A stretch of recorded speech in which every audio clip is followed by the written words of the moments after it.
జ్వాలవారధి news కి స్వాగతం. జోగులాంబ గద్వాల్ జిల్లాలో విడుదలైన అంగన్వాడీ పోస్టుల నోటిఫికేషన్ పై రాజకీయ విమర్శలు వెల్లువెత్తుతున్నాయి. మొత్తం 73 అంగన్వాడీ పోస్టులకు విడుదలైన నోటిఫికేషన్ లో బీసీలకు ఒక పోస్టు కూడా రిజర్వేషన్ ఇవ్వలేదని ఆరోపిస్తూ బీజేపీ రాష్ట్ర కార్యవర్గ సభ్యులు ఎస్ రామచంద్రరెడ్డి ప్రభుత్వంపై తీవ్ర విమర్శలు చేశారు.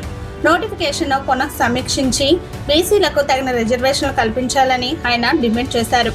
పూర్తి వివరాలు మా జిల్లా bureau incharge doctor Vishnuvardhan Goud అందిస్తున్నారు. నమస్కారం.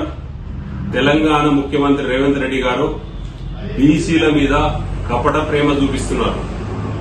దేశవ్యాప్తంగా కులగణన ఎక్కడ జరగలేదు, మా తెలంగాణ రోల్ మోడల్ అని చెప్తూ ఈరోజు జోగులాంబ గద్వాల్ జిల్లాలో అంగన్వాడీ టీచర్లు 73 పడ్డాయి. ఆ లిస్టు ఒకసారి మీరు గమనిస్తే ఈ లిస్టులో ఒక్క బీసీ కూడా లేరు.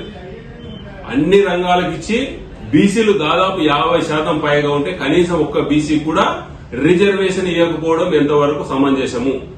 దేశవ్యాప్తంగా కులగణన చేసినా అని డబ్బగొట్టి మమ్మల్ని రోల్ మోడల్ తీసుకుంటా అని ఈ జోగులాంబ గద్వాల్ జిల్లాలో ఉన్నటువంటి 73 అంగన్వాడీ టీచర్లు కనీసం ఒక్కటి కూడా బీసీలకు రిజర్వేషన్ కేటాయించకపోవడం మీకు బీసీల మీద ఎంత ప్రేమ ఉందో ఒకసారి ఆలోచించండి.